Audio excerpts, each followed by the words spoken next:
Hello friends, स्वागत है आप सभी का बीते मास्टर में। मैं हूं जय और आज मैं आप सभी के साथ एक केस स्टडी शेयर करता हूं जो कि कॉमन प्रॉब्लम है, लेकिन उसको रिपेयर करना बहुत ही क्रिटिकल होता है। तो मेरे पास एक बोर्ड है जो कि है NM A362। आप यहाँ पे देख सकते हैं, इसका नंबर है NM-A362। ठीक है, ये G5080 का मदरबोर्ड है। तो इसमें दिक्कत क्या है ये मैं आपको बताऊँ।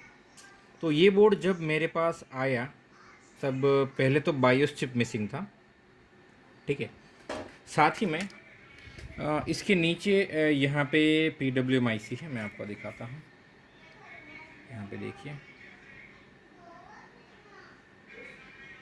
ठीक है, अगर आप यहाँ पे देख सकते हैं, वो IC सही से नहीं लगी थी। और साथ ही में यहाँ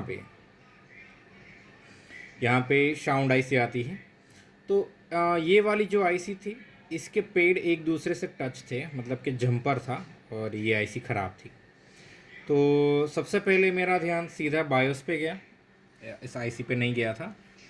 तो सबसे पहले मैंने इसका स्केमेटिक ढूंढा और स्केमेटिक के हिसाब से मैंने यहाँ पे बायोस लगाया।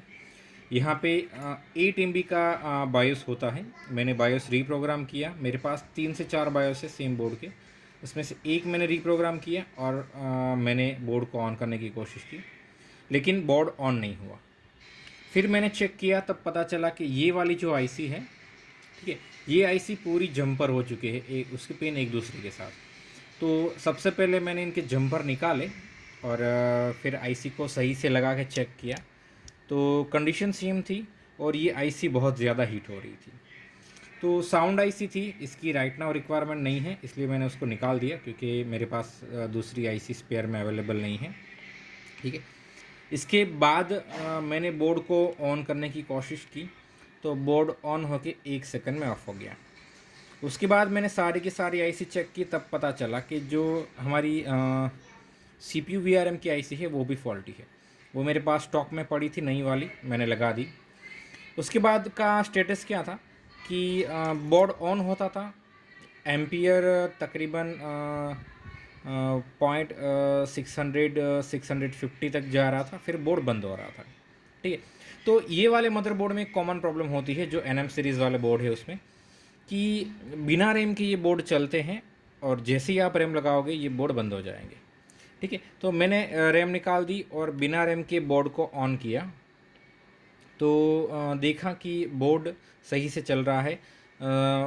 0.264 मिली एम्पियर, सॉरी एम्पियर के ऊपर ये काम कर रहा है।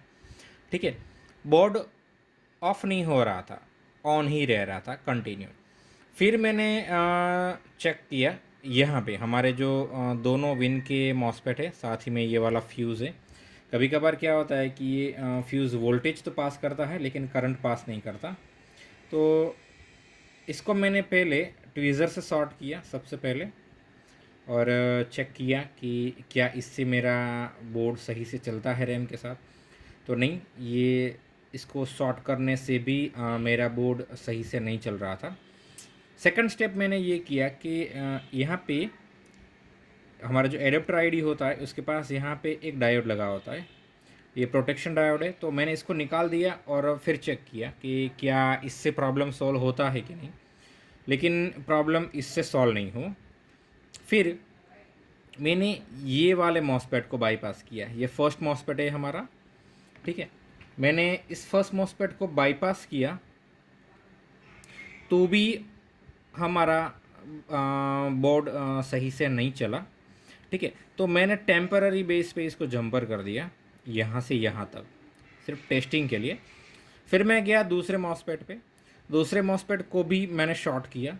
दूसरे मॉसपेट को मैंने जब बाईपास किया, शॉर्ट किया, ठीक है, ड्रेन टू सोर्स, तो क्या हुआ कि मेरा डिस्प्ले आया, लेकिन डिस्प्ले आने के एक ही सेकंड में मेरा बोर्ड ऑफ हो रहा था। तो सबसे पहले मैंने दोनों मॉसपेट चेंज कर दिए ताकि सस्पेक्ट ना रहे कि मॉसपेट ख़राब है। हालांकि इसकी जो ये मॉसपेट शॉर्ट नहीं थे और इसका जो गेट है ये भी सही से ऑपरेट हो रहा था। ये दोनों N चैनल मॉसपेट है और दोनों के गेट एक साथ ड्राइव हो रहे।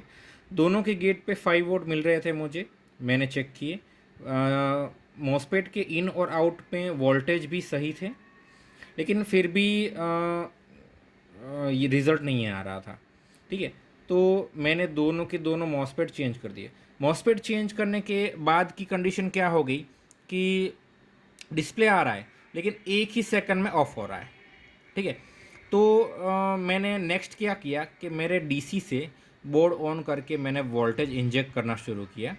सबसे पहले मैंने पहले वाले मॉसफेट के आउटपुट में वोल्टेज इंजेक्ट किए और चेक किए, कंडीशन सेम थी। बोर्ड ऑन होता, डिस्प्ले आता, फिर ऑन द स्पॉट ऑफ हो जाता, मतलब कि रीस्टार्ट हो रहा था। फिर मैंने ये वाले मॉसफेट के आउटपुट में ये जो CLR है इसके इनपुट में यहाँ पे वोल्टेज इंजेक्ट किया 19 वोल्ट, फिर भी कंडीशन सेम थी, बोर्ड डिस्प्ले आने के बाद फ़ौरन रिस्टार्ट हो रहा था। उसके बाद मैंने CLR के आउटपुट में वोल्टेज इंजेक्ट किए, फिर भी कंडीशन सेम थी। तो मैं ये समझ गया कि भाई मेरा विन ऑलमोस्ट ओके है। ठीक है, फिर ये जो एडाप्टर आईडी है ये मैंने आईओ की पिन नंबर 72 था शायद, वहाँ पे भी चेक किया, वहाँ पे भी मुझे 3.3 वोल्ट सही से मिल रहे थे, तो वहाँ पे मुझे चेक करने की ज़रूरत नहीं थी। ठीक है, उसके बाद मैंने सारी के सारी कॉल्स पे डीसी मशीन से बोर्ड ऑन करने के बाद वोल्टेज इंजेक्ट करके देखे। यहाँ पे 1.05, यहाँ पे 1.35, यहाँ पे 3 और 5 और यहाँ पे 1.8, लेकिन मैं वोल्टेज कहीं पे भी इंजेक्ट करूँ बोर्ड की कंडीशन सेम रह रही थी। ठीक है, ये सब चेक करने से पहले जब बोर्ड ऑन हो रहा था उस समय मैंने बोर्ड की सारी रिक्वायरमेंट चेक कर ली थी। मैं आपको दिखा देता हूँ डायग्राम में।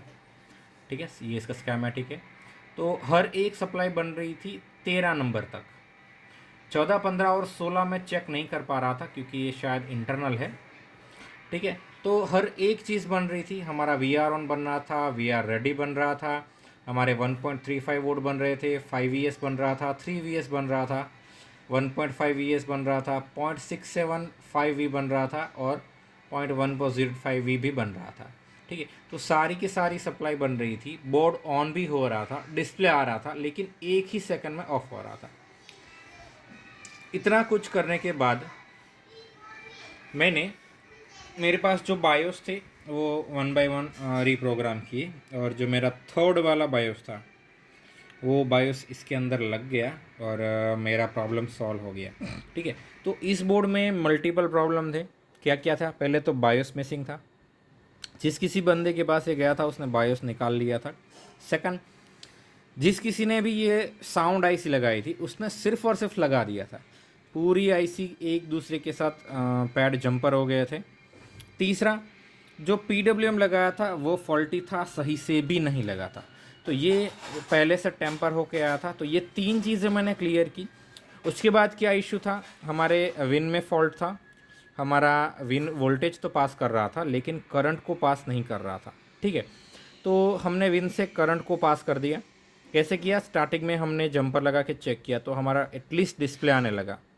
हमने दोनों के दोनों मॉसफेट चेंज कर दिए, कॉइल को भी शॉर्ट करके देखा था, और ये जो हमारा डायोड था ये मैंने निकाल दिया, ये प्रोटेक्शन डायोड था। ठीक है, तो इतना करने के बाद अब जाके ये बोर्ड सही से ऑन हो रहा है। तो जो भी NM सीरीज़ वाले बोर्ड है ना, उसमें रैम लगाते वक्त डिस्प्ले नहीं आता और रिस्टार्ट हो जाता है डिस्प्ले आने से पहले। ये ज़्यादातर विन की वजह से होता है, लेकिन आज ये विन की वजह से सॉल्व नहीं हो रहा था क्योंकि मल्टीपल फॉल्ट था, इसलिए मुझे लगा कि शायद CPU इसका फेल होगा, लेकिन ऐसा नहीं हुआ, बोर्ड ऑन हो गया। हालांकि काम बहुत ही ज़्यादा करना पड़ा और टाइम भी बहुत ही ज़्यादा लगा क्योंकि मैंने हर एक पावर गुड को ट्रेस किया, वहाँ पे भी मैंने मैन्युअली वोल्टेज इंजेक्ट किए ये चेक करने के लिए कि कहीं पे वो तो ड्रॉप नहीं हो रहे। जो भी एनेबल है वहाँ पे भी मैंने वोल्टेज इंजेक्ट करके चेक किए कि कहीं कोई एनेबल तो ड्रॉप नहीं हो रहा है। उसके बाद फाइनली बायोस से मेरा काम हो गया। तो आशा करता हूँ कि अगर आपके पास भी ऐसी क्वेरी आती है तो आप इतनी इतनी चीज़ें चेक कर सकते हो। ठीक है, तो 99% इतने से ही हो जाएगा। अगर इतने से भी नहीं होता है तो फिर आप थर्मल चेक कर सकते हो, और भी बहुत सारी चीज़ें अभी भी रह गई है वो आप चेक कर सकते हो। तो ये जनरली जो पेड की स्टडी होते हैं उस तरह का था, लेकिन आशा करता हूँ कि आपको इससे कुछ सीखने को मिला होगा। और आप ऐसे ही इंटरेस्टिंग वीडियो चाहते हैं तो हमारे साथ बने रहिए। और अगर आप हमें अपनी कोई प्रोडक्ट रिपेयरिंग के लिए भेजना चाहते हैं तो भेज सकते हैं। हमारी डेस्कटॉप में मास्टरी है, ठीक है। तो आप डेस्कटॉप बोर्ड हमें भेज सकते हैं कोई भी रिपेयरिंग करवाने के लिए, और उसको छोड़ के हम सारी की सारी डिजिटल प्रोडक्ट्स रिपेयर करते हैं, मोबाइल को छोड़ के। तो अगर आपके पास ऐसी कोई भी प्रोडक्ट है जो दूसरे रिपेयर नहीं कर रहे हैं तो आप एटलीस्ट हमें एक बार दे सकते हैं। हम पूरी कोशिश करेंगे कि आपके लिए उस प्रोडक्ट को रिपेयर कर दें। और आशा करता हूँ कि इस वीडियो से एटलीस्ट आपको कुछ सीखने को मिला होगा। And thanks for watching.